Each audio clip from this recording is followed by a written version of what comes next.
I have. I feel like when we do fat positive things like this, people are like, you're glorifying it. You want everyone to be fat. Like, I mean, I was literally going hours without any food. You want them to eat themselves to the weight, which is, you can't even do that. Thank you. We did not eat ourselves to fat. But I've often said that I wish I was an alcoholic. And to look at someone and say, this medication will just help you be smaller. And I need to eat food multiple times a day. And then you'll be healthy. No.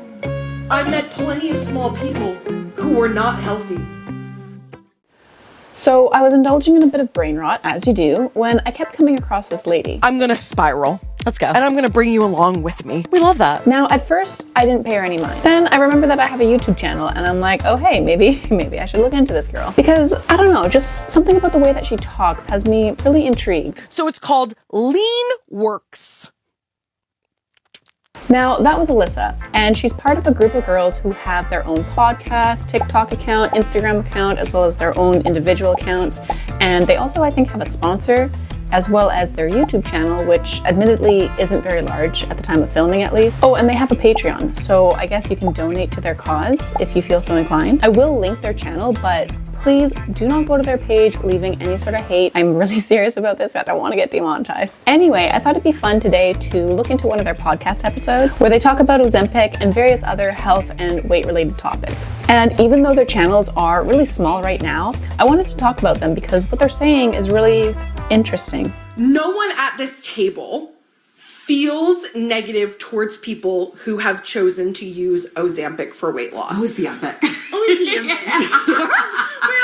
I'm not making fun. I pronounce things wrong all the time. But y'all, I get major Amberlynn Reid vibes off of this girl. The way she's trying to figure out how to pronounce Ozempic or the word frustrated. Frustrated. Anyway, that's neither here nor there. Let's not get distracted now. I am personally prescribed Ozempic. I hate this. This is amazing. I love this so much. And it is not for weight loss. My doctor actually specifically looked at me and said, I'm prescribing this medication for you because it will be the best medication on the market to help you with your A1C right now.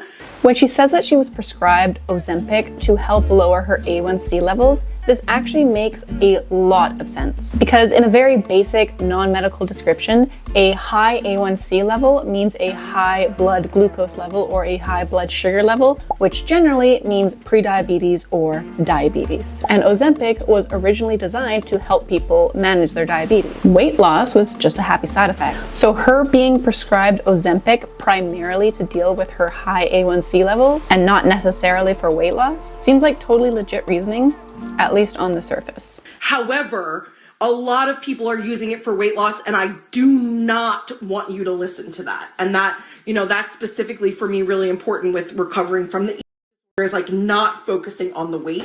She just snuck that right in there. And we'll talk more about this later, but she claims to be in recovery from a restrictive ED. And that means that she should not be focused on weight loss. And actually, I don't disagree with her here. Yikes, I know, complain about it in the comments. But hear me out. Weight loss should come naturally if she's on a drug like Ozempic. If she's taking this drug, she shouldn't have to put a lot of effort or thought into it in order to lose some weight. So if her doctor knows her and has some rapport with her, I think it was very smart of them to emphasize that this drug was to treat or help manage her high A1C levels. Which is true, the drug is primarily to treat this high A1C level. Because if her doctor had said, oh hey, take this drug to treat your diabetes and by the way, you'll be able to lose some weight, or take this drug in order to lose weight, what are the chances that she'd actually take it? If her core belief aligns with this mentality that she should not be trying to lose weight, or that it's unhealthy for her to lose weight, she probably wouldn't want to take a drug that helped her lose weight. But according to her, the whole purpose of this drug,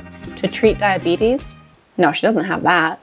I am not type 2 diabetic. I am currently have a type 3 diabetic diagnosis, which is why she felt like it was the right medication. I'm not a doctor, but type 3 diabetes is not something that can be diagnosed. And if she does have type 3 diabetes, That is extremely scary because that would imply at the young age of, I believe she's 25 only, that she's experiencing symptoms of Alzheimer's disease. So blatantly lying to your audience is okay now, I guess. Higher than normal A1C levels can really only mean prediabetes or diabetes. That is type 1 or type 2 diabetes. But I'll give her the benefit of the doubt here. Maybe she misheard, maybe she misremembered or misunderstood what her doctor was telling her. So we'll continue on to hear her description of what she was diagnosed with. Explain what type 3 is. Yeah, I'd never heard about it prior to so talking type 3 is I'm currently diabetic. However, when I was in recovery, when I was actually like going to the hospitalization program and people were watching me eat my meals all day, my cholesterol and my A1C and all my blood work was beautiful. Big surprise that nobody heard of type 3 diabetes. Shocker. But her explanation here that her blood glucose levels or her A1C levels, all that was looking good while she was on a controlled and monitored diet. It's almost as if the things that you eat have a real and measurable effect on your health. Alyssa here is trying to play it off like she has a restrictive ED, saying that she was struggling to eat full meals even while on this controlled and monitored diet. But when you lose that support, right, I now have to figure out how to do all of that on my own. And while recovery with support was like, you know, I was eating 100% of all my meals and meeting all of the exchanges I need to make sure it counts as a meal, right? It's enough food to count as a meal and not a snack. The type 3 diagnosis is a right now diagnosis. It's not a long-term diagnosis. So she will not give me the long-term diagnosis until if my A1C stays elevated when I'm hitting 100% of my meal plan again. Okay, just to emphasize this, she does not have type 3 diabetes. Not a doctor, not diagnosing, but I feel pretty confident that she's not experiencing symptoms of Alzheimer's disease. What this actually sounds like is that she didn't have enough history of raised A1C levels in order to be diagnosed with something like prediabetes or diabetes, most likely type 2 diabetes. Again, I'm gonna give her the benefit of the doubt and assume that she misheard or misunderstood her doctor. Because perhaps the bigger point here is the whole bit about her claiming that she has a restrictive ED and that she's not able to eat full meals. Unless someone has listened to all of our episodes, they might not know much about your and I'm not sure how much you want to share, but the restricted disorder, restricted. Right? Yeah, so I was not eating. Yeah.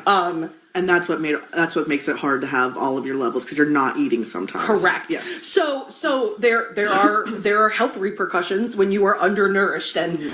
Excuse me, undernourished? I don't want to get malnourished either. Do you look like you're malnourished? The woman was too stunned to speak. Okay, yes, even severely overweight or obese people can be technically malnourished. And this happens when you fill your body with so much garbage that you don't have the space to fit in the nutrients that your body actually needs. You're still overeating, but you're also eating the wrong foods. The foods that are not giving you the essential vitamins and nutrients that your body needs. I really feel like ever since Tess Holliday came out and claimed that she was I have seen a huge increase in the number of these fat activists also claiming to have some sort of restrictive ED. And because I'm an absolute psychopath, I did look through some more footage and some more content that Alyssa has out there in order to find out what restrictive ED she claims to have. I have an my specific diagnosis is atypical. What makes atypical different from which is your movie. Sure. I think that's the way it's really portrayed in movies. Someone who's severely underweight. The only thing that makes atypical different from that is that I don't present underweight.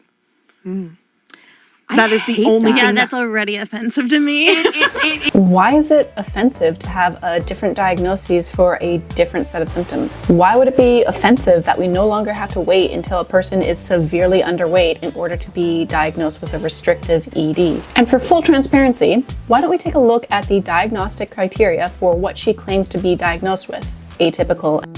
But take this with a grain of salt because we know she also claims to have been diagnosed with type 3 diabetes. But according to the DSM-5, atypical is not just that the person does not present as underweight. It's that despite significant weight loss, the individual's weight is within or above a normal range. Now, I don't know whether she did lose a significant amount of weight. I don't know whether she was really diagnosed with this or really has this condition. However, I do think it's a bit disingenuous to claim that the only difference between this and what she calls movie Yeah, that's already offensive to me. is that the person does not present as underweight, because this makes it sound like persistent restrictive eating is totally separate from a person losing a significant amount of weight. However, I will accept that she has some sort of and maybe let's not stress too much about this because I think it actually muddies the water a bit. In reality, at least to me, if you've gotten yourself into a state of morbid or super morbid obesity, I think that means that you have to have some sort of disordered relationship with food. So no matter what we call it, Alyssa clearly has some problems surrounding food and eating. And according to her, she's in recovery and actively trying to eat in a healthier way. However, despite her being in recovery and doing better, she still needs to take Ozempic. For her A1C, of course, nothing else. And while I'm actively working to do better and to not need medication, I do need medication right now. And Ozempic is the medication that I need. And I started taking it, and that was really hard, especially because of the dialogue around fat people and diabetes. It was really hard for me. I felt like I was being punished, right? Like, so now you're staying fat, so now you're gonna have diabetes. It felt like a punishment to me. Yeah, if a diabetes diagnosis feels like a punishment to you, I think that really indicates that you need to speak to a therapist or psychologist or psychiatrist. I don't know, talk to someone, because this is not a societal problem. Your feelings don't change reality. And I think it's just because it's always been weaponized against me, right? Sure. Diabetes has been weaponized against fat people forever, right? Don't lose the weight, you're going to be diabetic, which is actually not true.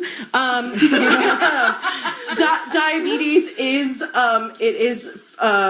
genetic, and it comes from family and genetics, so it does not have to do with your weight, I would like to say.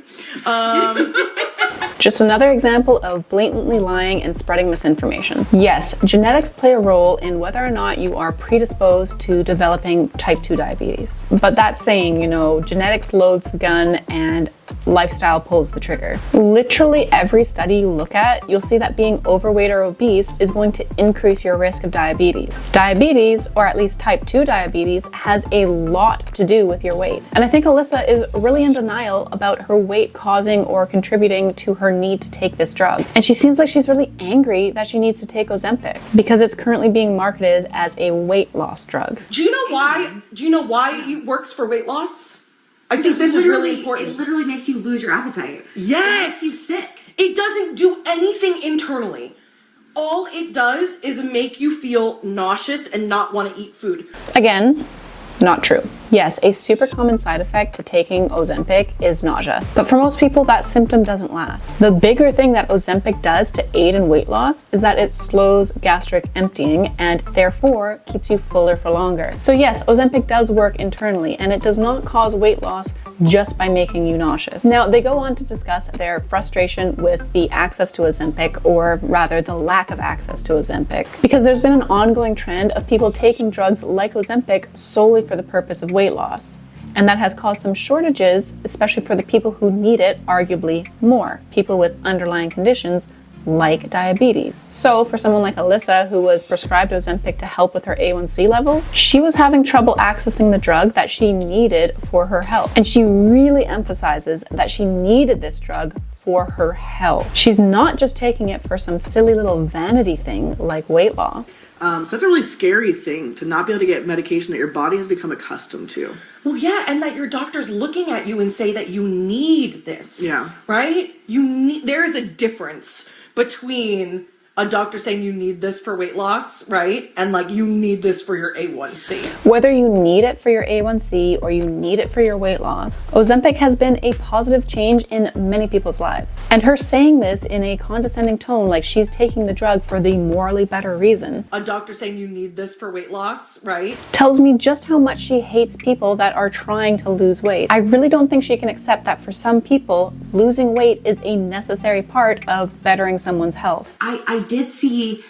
early in the Ozempic craze, I did see this one article that very much alluded to it being the end of obesity forever. I'm gonna obesity because I hate that term. That's just a stupid term. But it's like literally touted as like, oh, we can get rid of fat people forever. Like, are we that horrible to like to have to look at? Like, we can get rid of you forever. Eugenics related type rhetoric around that. Yeah. That is scary. I'm sorry, but no. Weight loss and drugs to aid in weight loss is not the same as eugenics. It's like, oh, you're selling me the end of my problems, the solution to no longer being fat. You're fixing fat for me. And that is the narrative they're still selling, is that we are a problem to be fixed.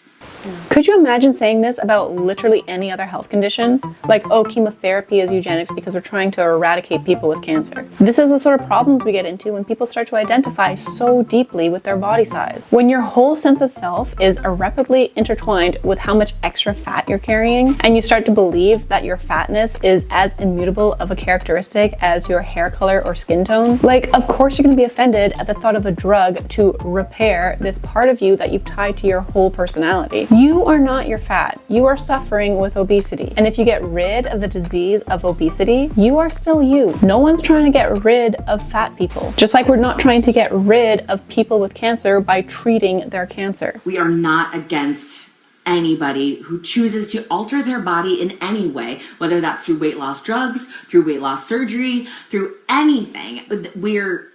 We're all for bodily autonomy. Do what you want to do with your body all day long, whatever makes you happy. You're all for body autonomy, and yet Alyssa felt like she had to emphasize over and over again that she's taking Ozempic, but not for her weight loss. And was she saying that because she knew that she'd get backlash from the fat community if it came out that she was trying to lose weight? Or what I believe to be the case is she's saying that and emphasizing that because she herself cannot accept that maybe some intentional weight loss would help her situation. But that's just my opinion. Switching topics up a bit, they go on to discuss obesity in children and extreme measures that are being taken to treat children with obesity. The American Academy of Pediatrics came out with new guidelines for treating childhood quote-unquote obesity with extreme weight loss measures like medication, bariatric surgery for children as young as 12 and 13 years old. The fact that there are children as young as 12 and 13 that have gotten so overweight in such a short amount of time that doctors are thinking that weight loss drugs and surgery is a viable solution, honestly, that is just absolutely disgusting, in my opinion. And I'm not talking about the child. It is not the child's fault. This is solely on the parent, in my opinion. A child at only 12 or 13 years old has absolutely no control over what they're eating and no knowledge of how to eat. It is entirely up to the parents to feed the child and to teach the child good nutrition. And if you've gotten your child to the point where surgery needs to be considered for weight loss, I'm sorry, it might be offensive, but you've failed as a parent. You've failed and you've set your kid up for a life of hardship. I know some people are going to be upset, but that's the truth, and truth hurts sometimes. I'm sorry. What I really just can't understand is how can a doctor think at only 12 or 13 years old, there's not even a chance to undo the damage that has been done? You know, like without drugs or surgery? Like 12 or 13, that is so young. You have so much time to change your eating habits and learn about good nutrition. How bad does it have to get in order for a doctor to think that this is the way forward? That this young child has no hope of fixing their obesity through proper diet and nutrition? And if I were a young child being told that I need to have surgery to address my obesity, how awful and hopeless would that feel? I can only imagine that a young child would start to internalize that and wonder about what's so wrong and different about them. So wrong that they needed surgery because they're not capable of weight loss on their own. I actually have this statistic here. A study was published on January 25th of 2023 that shows that bariatric surgery increases the risk of suicide in young people ages 18 to 24 by 5%. Damn. By 5%. And it's just because they're fat. It's not just because they're fat. That's hugely misleading. If you've gotten to the point where you're considering surgery for weight loss, you're not doing that just because you're fat. But let's look at the studies that she's talking about and how bariatric surgery actually increases suicide. suicide risk, which in all honesty, I couldn't find the specific study that she's talking about, but there are many studies that do indicate that children suffer with an increased risk of suicide after bariatric surgery. Some studies say it increases by a couple percent, some say it's 3-fold, 4-fold, 5-fold. Whatever the case, it does look like the surgery increases your risk, at least in young people. The reason for this, however, is a bit more nuanced than Alyssa seems to suggest. First off, mental health disorders are already more prevalent in overweight and obese children. That aside, an obese child who has bariatric surgery still has an increased risk of over an obese child who has not had the surgery. That's obviously problematic. That, at least to me, shows that psychiatric screening is necessary before any surgery and continued mental health support is required after surgery. And perhaps, just perhaps, we should focus more on not letting that child, a literal 12 or 13-year-old, get to a state of morbid or supermorbid obesity where surgery is seen as a good option. Perhaps we should intervene before we allow a parent to feed their child to a state of such severe obesity. This is just editing Cheryl here. I don't think I really did this topic justice. When it comes to childhood obesity, it's about a lot more than just the parent failing to provide adequate nutrition. There's also usually a lot of other factors that are causing that child to overeat to such an extent. Usually some sort of trauma or difficult family situation is also a contributing factor. So when I said that I think we should intervene before we allow a child to get to such a state, I do mean that, but I also mean that a child reaching such a state indicates a larger problem with the child and their family situation than just the child being greedy and eating too much. But I really don't want to get too deep into this topic because it's a really minor part of what Alyssa and her podcast girlies talk about in this episode. Oh, and if you're still watching, please consider subscribing. It really does help out my channel and helps me know if this type of video is something that you guys like. And I just think it is so crazy that we are now looking at literal children and we're telling them you're fat and we're gonna do surgery to make you not fat. Yeah, I think it's crazy too. Finally, some common ground. I think we have maybe a little bit of different reasoning, but we can both agree how insane it is to have literal children having weight loss surgery. I also want to point out that I really disagree with putting any sort of blame on the child. Telling the kid that it's their fault that they're fat is not helpful and, in my opinion, is not accurate. To me, that's really on the parents. Now, we're gonna get into some sort of weird territory here because they start to draw similarities between weight loss surgery and gender-affirming surgery or gender-affirming care in children. The rage towards the LGBTQ plus community and our sentiment that everybody should be able to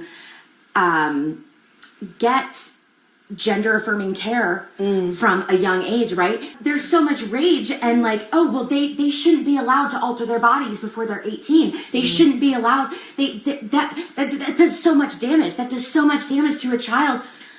Where's the outrage for the doctors that are literally telling children to cut their bodies, to alter their organs for weight loss, for a look. Having weight loss surgery is not for a look.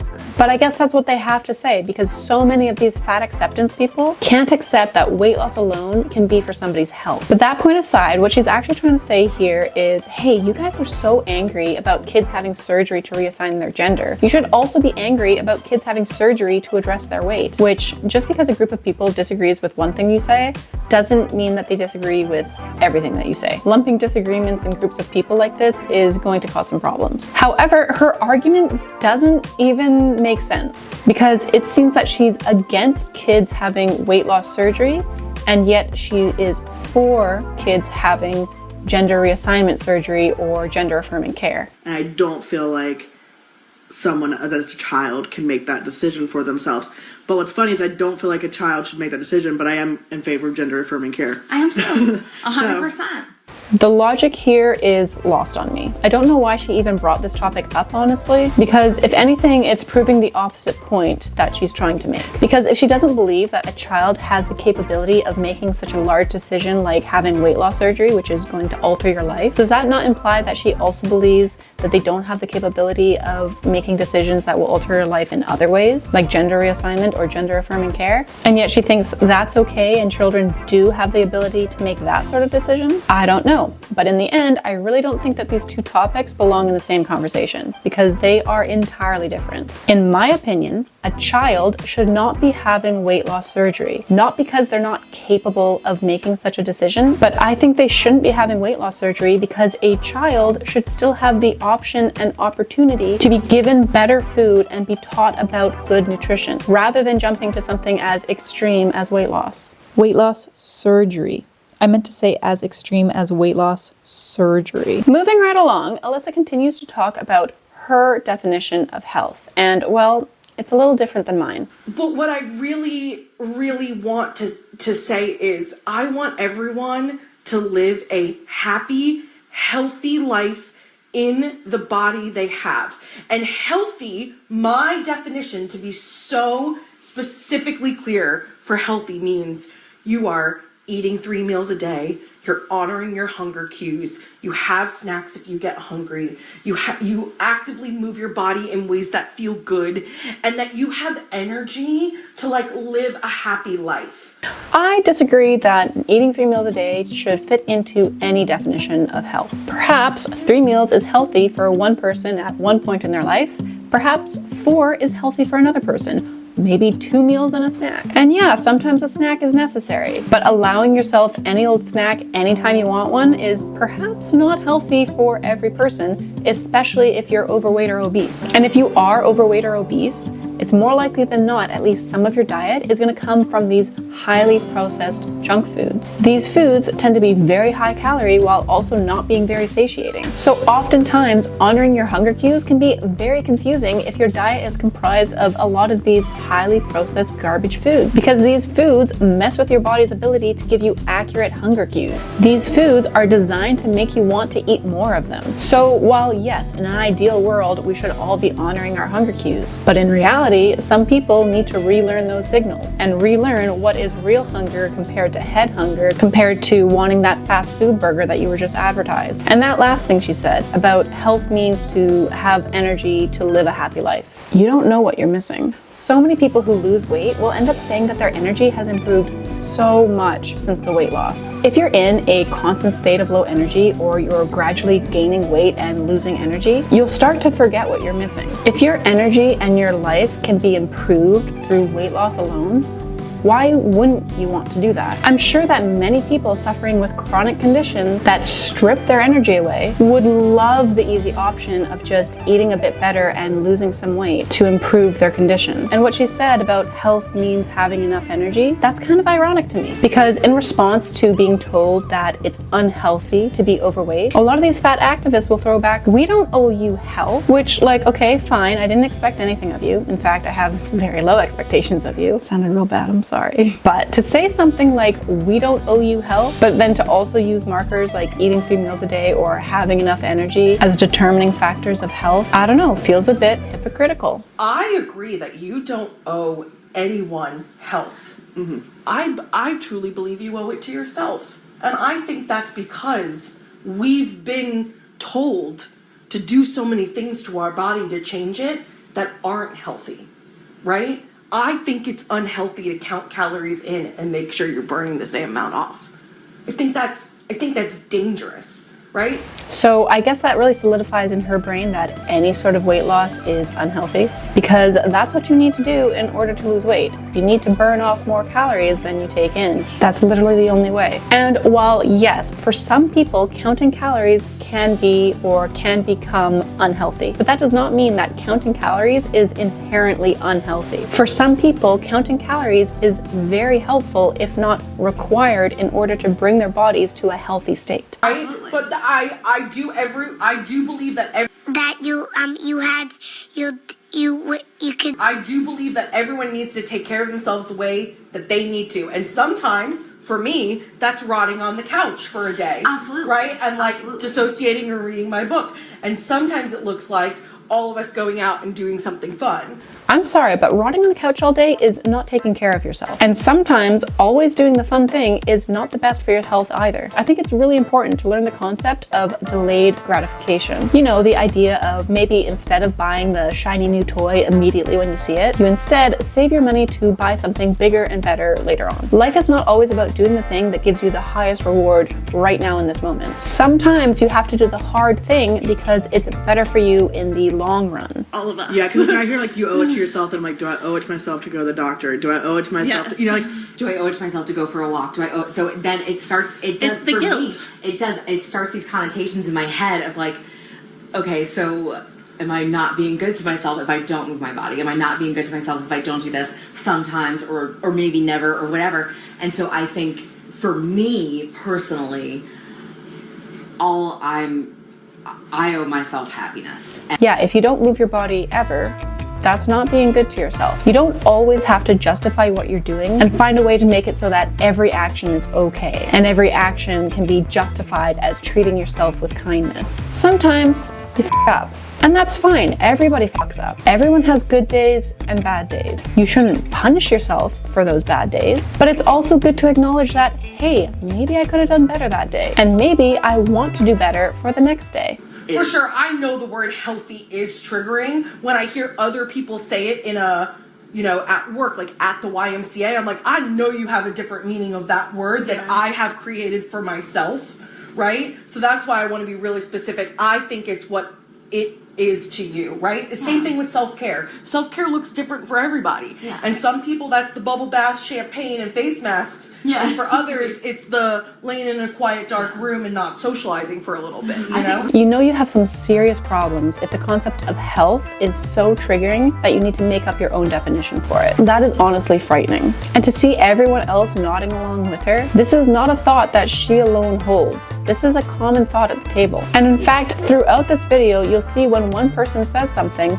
the rest will nod along with them. And it's not just this group of ladies. There's a big problem with echo chambers on the internet. And I know, I'm no different. You guys watching my video are very likely part of the anti-fat acceptance echo chamber. You know, what can I say? People like to watch topics that they generally agree with. It's much harder to listen to something that challenges your beliefs. And so when making these videos, I do try to go into things with an open mind and try to hear everybody's point of view. You know, not just dismissing something just because on the surface I disagree. But these girls really haven't given me any groundbreaking epiphanies. I still think that being overweight is unhealthy. Anyway, that's enough talking for today. So until next time, bye. Burp.